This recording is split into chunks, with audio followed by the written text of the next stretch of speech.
terkait dengan seorang nabi itu bukan mukjizat. Jadi unsur kedua daripada mukjizat itu adalah terjadi pada seorang nabi atau rasul. Unsur ketiga dari mukjizat itu terkait dengan sebagai bukti kebenaran dari kenabian dan kerasulan seorang nabi dan seorang rasul. Jadi, dia bukti kebenaran dari seorang nabi dan seorang rasul. Itu unsur yang ketiga. Ya, unsur yang ketiga. Unsur yang keempat tidak bisa ditandingi. Tidak, peristiwa luar biasa itu tidak tertandingi.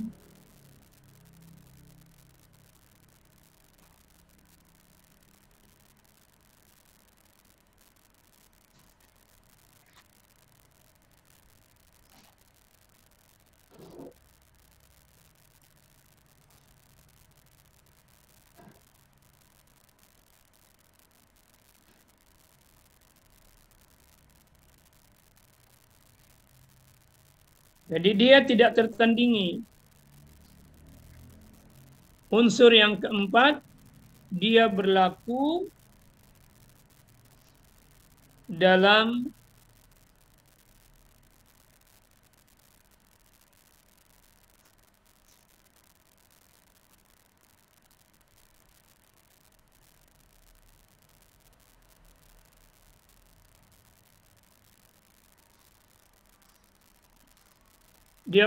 sebagai sebuah tantangan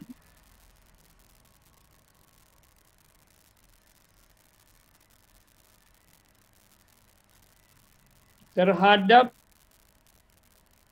mereka yang meragukan kenabian seorang nabi.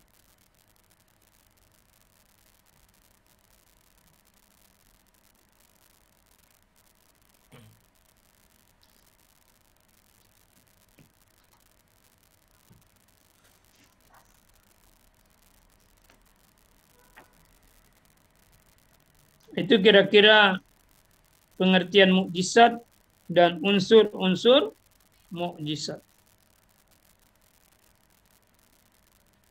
Selanjutnya kita lihat mukjizat dibagi menjadi dua secara garis. Pertama, mukjizat yang bersifat hissi, mukjizat yang bersifat hissi.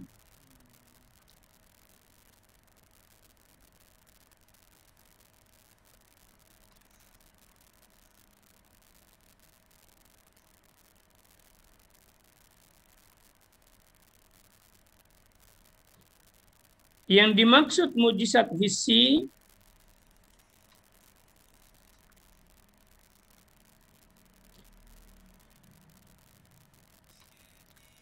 kejadian luar biasa yang dimiliki oleh seorang nabi dan rasul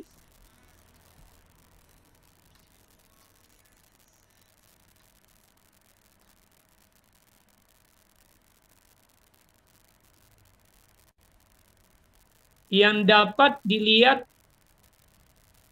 atau dirasakan atau dijangkau oleh panca indera.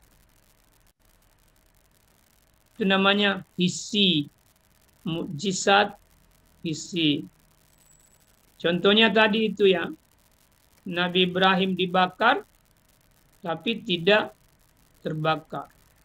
Istilahnya mukjizat hissi itu mukjizat yang diindrai, yang dapat diindrai. Assalamualaikum semuanya, jumpa lagi di channel ini, channel yang selalu memberi manfaat untuk kita semua. Pada kesempatan kali ini saya ingin berbagi tutorial cara menghilangkan noda tinta. Apalagi Nabi Isa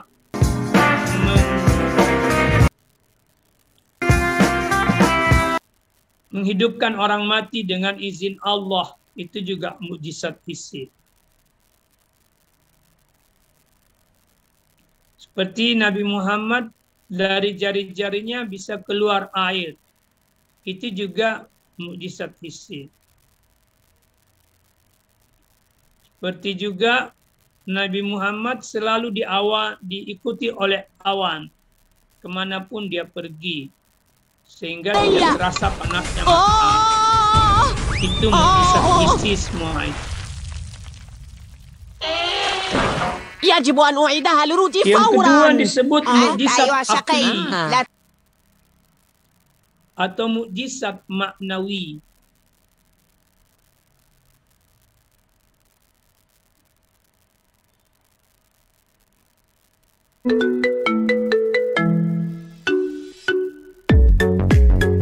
Yakni kejadian luar biasa yang terjadi pada diri seorang nabi dan rasul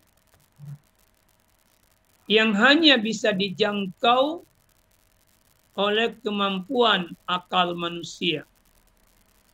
Yang hanya bisa dijangkau oleh kemampuan akal manusia.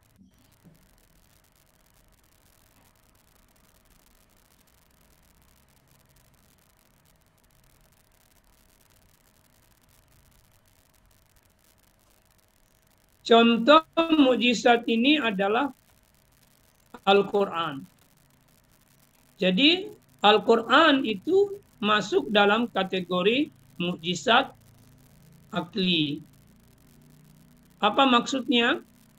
Kehebatan dan keluarbiasaan Al-Quran sebagai bukti kebenaran dan bukti kerasulan Rasul Shallallahu Alaihi Wasallam itu hanya bisa dijangkau oleh manusia-manusia yang menggunakan akalnya atau manusia-manusia yang sudah memiliki tingkat kecerdasan. Itulah sebabnya salah satu pembeda antara umat Nabi Muhammad Shallallahu Alaihi Wasallam dengan umat para nabi sebelumnya itu adalah tingkat kecerdasan umat itu. Karena itu kemukjizatannya berbeda. Para nabi sebelumnya tidak ada mukjizat yang bersifat akli. Itulah sebabnya mengapa Injil, Zabur, Taurat itu tidak menjadi kitab mukjizat bagi para nabinya. Berbeda dengan Al-Quran. Al-Quran kitab suci sekaligus sebagai mukjizat. Karena umat Nabi Muhammad adalah umat yang sudah memiliki kemampuan berpikir yang cukup tinggi. Dan kemampuan akal ini terus berkembang dan semakin menjadi hebat. Justru dengan kehebatan akal manusia, itu akan semakin membuktikan kebenaran Al-Quran. Jadi justru karena kehebatan akal manusia akan semakin membuktikan kebenaran Al-Quran itu. Maka dengan kemajuan sains dan teknologi, itu justru akan membuktikan kebenaran-kebenaran apa yang dikatakan oleh Al-Quran. Jadi semakin cerdas orang, dan semakin maju perkembangan sains dan teknologi, itu akan semakin bisa membuktikan kebenaran-kebenaran Al-Quran. Karena itu kebenaran-kebenaran Al-Quran sebagai bukti kebenaran Nabi Forum Muhammad Film Jambi membuat kisah yang terinspirasi dari kisah Ibnu Jalani. Kita lihat cuplikannya sedikit berikut bahkan ini. semakin bertambah. Apa efeknya?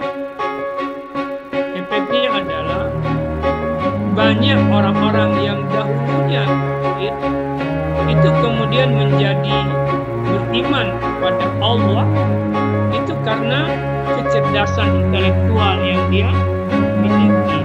Itulah sebabnya orang-orang Barat yang masuk ke dalam Islam itu adalah mereka yang menggunakan akal pikirannya. Bentar ya, lobet laptopku.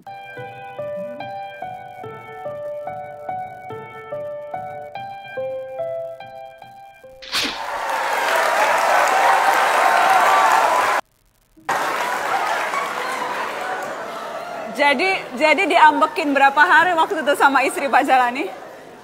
Ibu ngambek berapa hari waktu ditilang? Oke, saya jawab jujur, kurang lebih ya ada 3-4 hari Anda. Tapi saya terus terang aja, saya minta maaf, sudah bilang saya minta maaf. 3-4 hari nggak diajak ngomong? Ya diajak, tapi nggak seperti biasanya, akrab sama anak sama kita, tapi saya minta maaf. Kok tega Pak Jalani nilangin istri sendiri? Gimana ya, karena waktu ada Kak Frida itu tidak ada pelanggar yang lain yang lewat, jadi kecuali istri saya. Dengan kemampuan intelektual orang Barat, itu semakin mampu membuktikan kebenaran. Maka orang-orang non-muslim ketika dia masuk kepada Islam, dia menangkap terus kebenaran. Ya saya pikir seperti itu, tidak ada lagi yang lewat yang melanggar kecuali itu saya tindak, saya minta maaf. Berbeda dengan orang Islam yang keluar dari Islam. Sama itu saya bukan, kayak begini. makanya tidak ada orang Islam yang keluar dari Islam. Tidak apa-apa, mah. Kalau dia memahami dan memiliki kecerdasan, itu tidak akan pernah meninggalkan Islam. Jadi tidak tebang pilih, bahkan istri sendiri. Orang bodoh dari Islam sendiri. Ibu tidak apa-apa ditilang Bapak. Orang-orang bodoh dari Islam sendiri yang tidak mengerti. Sempat jengkel. Maka dia akan meninggalkan. Tapi terus sudah memaafkan. Betul, dikasih bunga kayak film tadi, betul. Dan sekiranya ada orang yang betul. dan dia mengerti Quran, maka dia pasti pencinta dunia atau beragama untuk mencari kenikmatan-kenikmatan dunia. Nah, itu maka bisa jadi 2 alasan yang bisa orang meninggalkan Islam ya. Yang pertama, alasan sebagai pencinta dunia, dan yang kedua, alasan kebodohan itu sendiri. Tahu enggak kenapa orang munafik itu tidak bisa berislam dengan benar? Karena kebodohannya. Maka Quran mengatakan orang munafik itu qaumun la yafqahun, adalah kaum yang tidak paham agama. Ya, paham, kaum yang tidak paham agama. Maka paham agama Anda sekalian itu harga mati, tidak bisa tidak. Tidak boleh orang beragama tapi tidak paham agama. Maka belajar agama itu kewajiban fardhi, bukan kewajiban kolektif. Itu kewajiban individu. Dan setiap hari harus ditingkatkan ilmu agama itu. Ya. Sayangnya kita banyak tertipu. Kita ngurus ilmu-ilmu yang lain, tapi tidak memperdalam ilmu agama itu sendiri. Ya. Di sini terjadi ketertipuan yang sangat besar. Ya. Dan itu terjadi sama generasi muda Islam. Termasuk sama antum. Dan juga sama saya. Ini kalau tidak disadari, ini akan berbahaya. Di akhir zaman nanti ketika Dajjal itu sudah hadir, keluar, di situ dibutuhkan kekuatan iman yang sangat kuat. Karena berdasarkan kekuatan ilmu. Karena Dajjal itu bisa memperlihatkan yang salah sebagai sebuah kebenaran dan kebenaran sebagai sebuah kesalahan. Maka orang yang tidak memiliki iman yang kuat dan tidak memiliki pemahaman yang dalam terhadap agama, itu mudah sekali tergelincir dan menjadi pengikut Dajjal. Karena Dajjal itu cerdas, pintar sekali. Ya.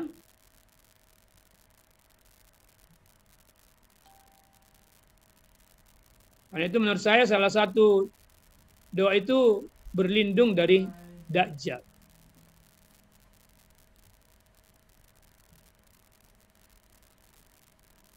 Mudah-mudahan kita tidak termasuk orang yang ketemu dengan Dajjal. Meskipun Dajjal ini sudah ada sekarang. Tapi masih Dajjal kecil. Baru pasukannya yang muncul. Belum keluar rajanya Dajjal. Nah, kan itu belajar agama itu harus betul-betul serius. Tidak boleh hanya main-main. Dan terhina orang yang belajar agama secara main-main. Itu kan di dalam Islam itu beragama dengan dalam Al-Quran ya. Beragama dengan sifat lahwan. Sikap lahwan wala'iban. Dia hanya anggap agama itu sebagai permainan saja. Sebagai sendagurau saja.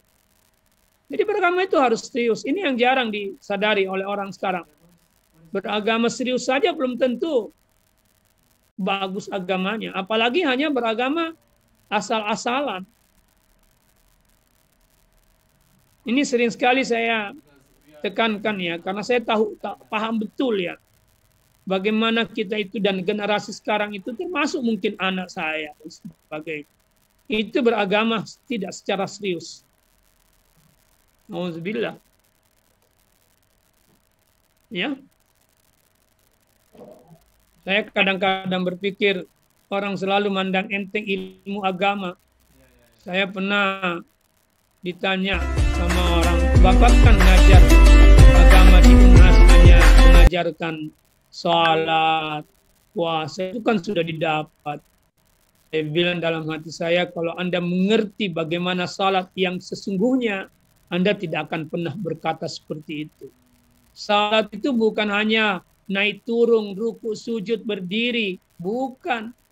Salat itu bagaimana punya kesadaran berkomunikasi dengan Tuhan. Dan itu tidak gampang. Itu tidak gampang. Salat itu kenikmatan. Kalau Anda nikmat makan coto, maka Anda tidak mau berhenti makan coto, maka salat seperti itu. Dia kenikmatan rohani. Orang yang sudah merasakan kenikmatan rohani, dia tidak akan pernah berhenti salat. Bahkan orang seperti ini, di alam barzah nanti, dia akan salat sebagai sebuah kenikmatan. Ini masalahnya. Kita memandang ibadah-ibadah atau ajaran agama itu mudah, ringan. Oh, enggak begitu. Karena itu rata-rata orang beragama membidak-bidakkan tasawuf. Membidak-bidakkan sufi. Tidak ada itu sufi kata mereka. Itu karena kebodohannya saja. Karena dia mengerti hakikat agama, maka dia menganggap sufi itu, tasawuf itu bid'ah. Pembodohan itu, hanya tidak mengerti saja. Jadi kalau ada yang bilang sama Anda tasawuf itu bid'ah, kasih nomor telepon ke bicara dengan saya. Saya debat dengan Anda.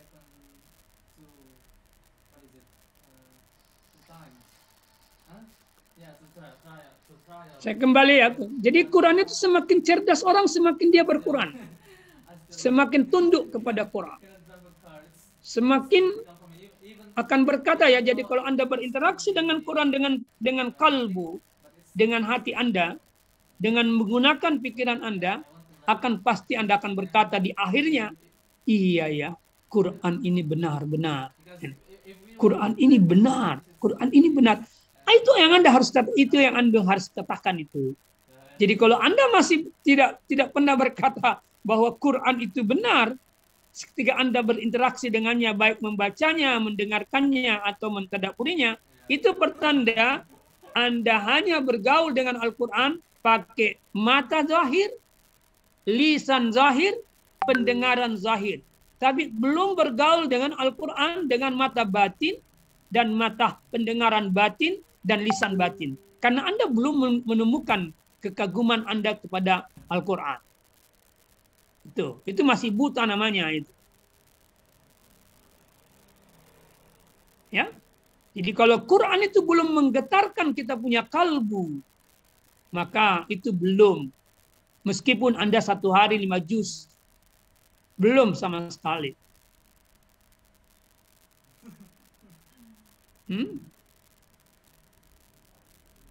Maka bergaul dengan atau berinteraksi dengan Quran itu harus pakai qalb, pakai hati, pakai akal. Tidak hanya pakai lisan saja.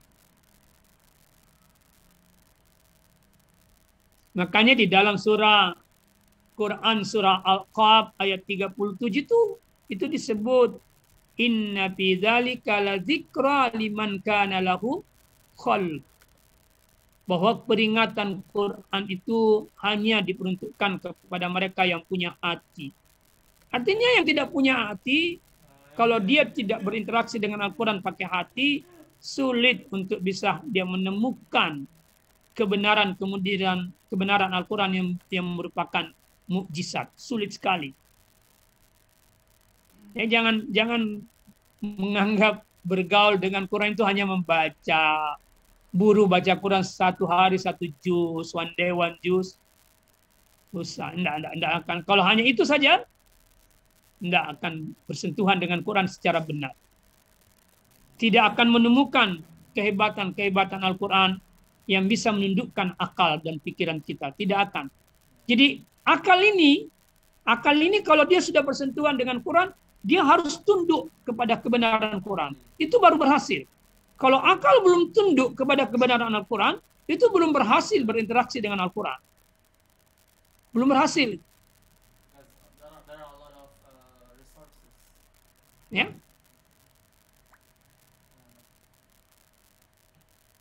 Jadi kalau sekedar membaca, alhamdulillah sudah dibaca, sudah didengar. Paling tidak adalah perbedaan kita, ya, dengan orang yang tidak baca Quran. Tapi bukan sebenarnya di situ yang dimaksud membaca itu membaca yang dilibatkan akal, dilibatkan kalbu dalam pembacaan. Mendengarkan dilibatkan kalbu dan akal dalam pendengaran. Menghafalkan melibatkan akal dan kalbu dalam penghafalan. Sehingga proses pembacaan, proses mendengar, dan proses menghafal Quran itu terkait dengan gerakan tadabbur, gerakan menghayati, merenungkan, mengamalkan, ini memahami. Setelah paham, amalkan. Setelah paham, amalkan. Setelah itu, Quran menjadi akhlak moralitas pribadi, keluarga, dan sosial masyarakat.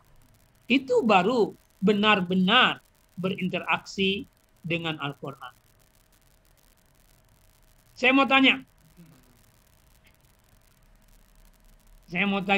Siapa ya yang saya mau tanya? Inka sudah berapa juz sampai 17 Ramadan?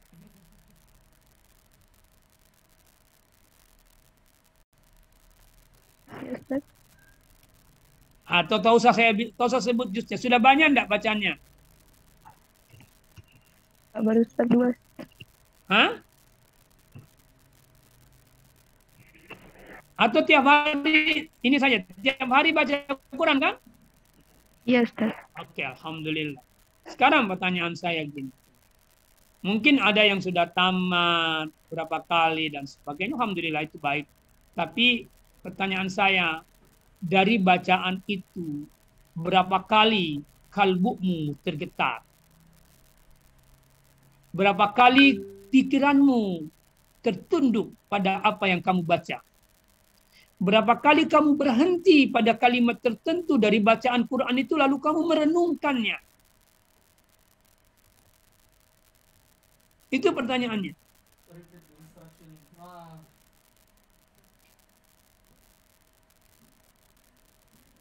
Itu pertanyaannya.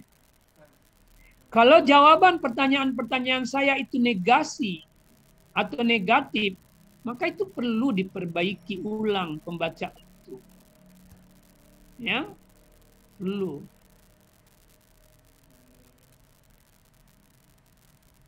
Ya. Itulah sebabnya ada seorang perempuan yang bernama Rabi'ah Al-Basriyah. Ini orang yang dia belajar tasawuf, atau dia salah satu murid dari seorang sufi perempuan, ya, bernama Rabi'ah Al-Adawiyah. Itu karena pembelajarannya belum tembus pada seperti gurunya, maka masih diganggu oleh pikiran rezekinya. Masih sering berpikir, apa yang saya mau makan besok? Apa yang saya mau makan lusa? Tiba-tiba dia baca di dalam surah Az-Zariyat, dia baca ayat bahwa Allah telah menjamin setiap rezeki seorang hamba di langit. Ketika dia baca ayat itu, dia langsung tersungkur. Dan dia langsung mengatakan, kesalahan saya terbesar selama ini. Saya ragu terkait dengan rezeki saya. Padahal Allah sudah menjaminnya. Itu. Ini namanya orang yang tersentuh membaca dengan menggunakan qalbu dan menggunakan akal.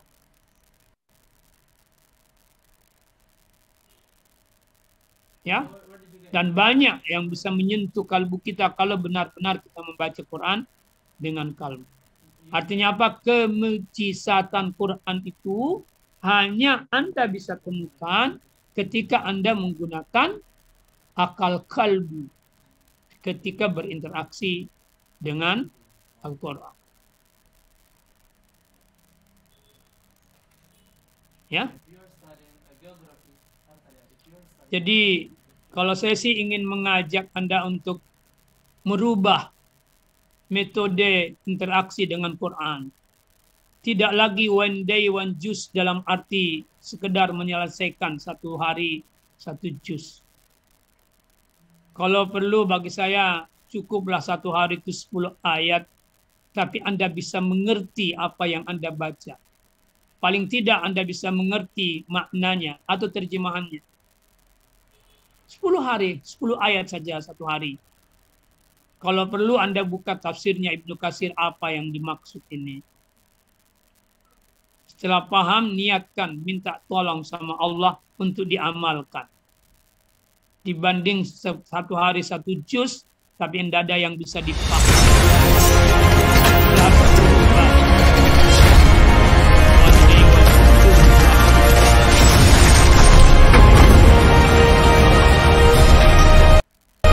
Satu ayat bagi saya, tapi Anda paham lebih bagus daripada satu juz.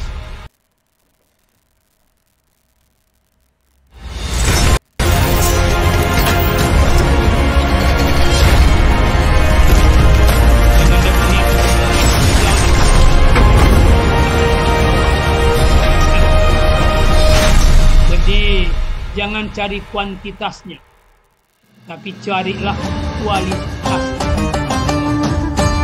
Cari kuantitas, nampak kualitas.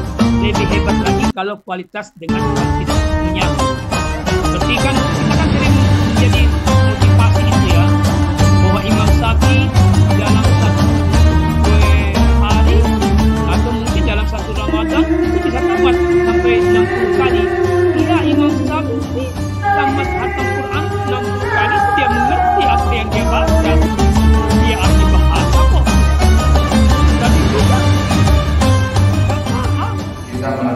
Kita bukan orang Arab. Jadi jangan salah, dia memang bisa 60 kali sehari. 60 kali tamat dalam sebulan, boleh saja. Tapi dia memang paham.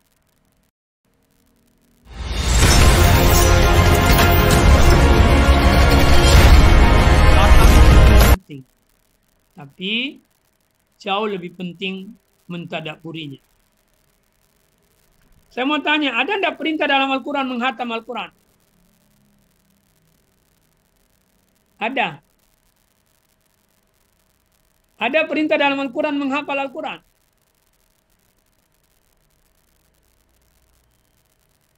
Ada tidak ayat perintah menghafal?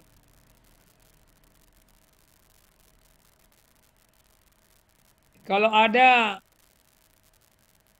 tunjukkan sama saya kalau ada. Tidak ada. Motivasi menghafal itu dasarnya hadis, bukan Quran. Tapi ada tidak dalam Al-Quran perintah merenungkan, menghayati, mentadabburi? Itu ada. Itu ada. Bukan berarti menghafal tidak penting, penting. Bagi seorang mufasir menghafal itu adalah syarat utama supaya dia bisa menghubungkan antara satu ayat dengan ayat yang lain secara cepat. Tuh.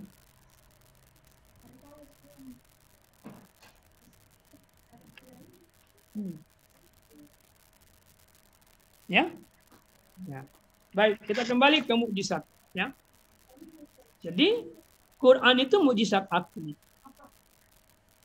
Ya. Jadi semakin cerdas orang, insya Allah dia akan semakin dapat membuktikan kebenaran Al-Quran itu sendiri.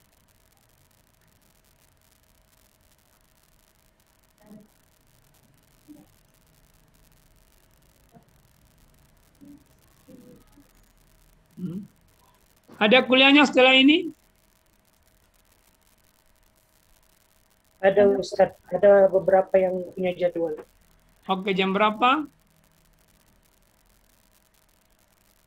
10.50 Ustaz.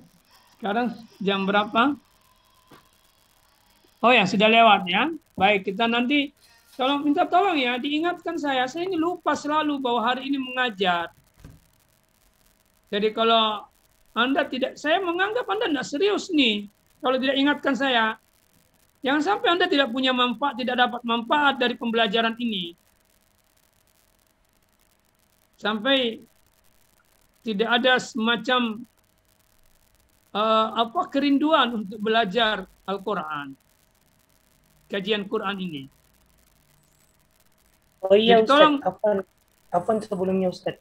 Iya. Maaf. Kami kirain itu Ustaz banyak jadwal mengajar sehingga kami lupa untuk mengingatkan juga gitu. Bahwa jadwal untuk mata kuliah kajian Al-Quran jam 9.10 menit. Iya, makanya saya tadi lupa. Saya pikir hari Kamis.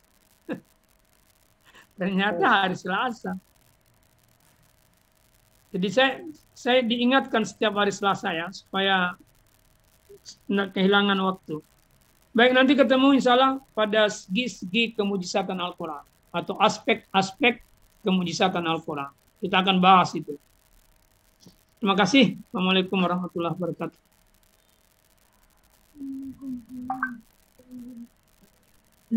Tolong di absen ya.